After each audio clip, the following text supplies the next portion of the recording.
Subscribe करने के बाद घंटा बजाएं ताकि आप दूसरा अपडेट घंटा भी मिस ना करें।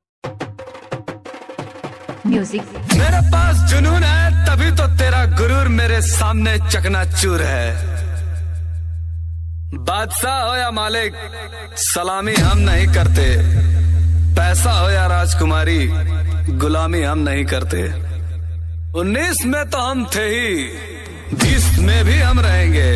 बेस तो बस बचाने के लिए है, आफत मचाने के लिए मेरा नाम ही काफी है। डीजे रविंद्र बाबू, डीजे रविंद्र बाबू, DJ Ravindra Babu. Hitech number 1, hitech number 1, hitech number 1। संपर्क करें 620277 50 85। संपर्क करें 620277 50 तुमको मिर्गी आ जाएगी और फिर तुमको जूता सुखाना पड़ेगा।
रविंद्र बाबू, रविंद्र बाबू, रविंद्र बाबू। दोस्तियां नंबर 1, नंबर 1।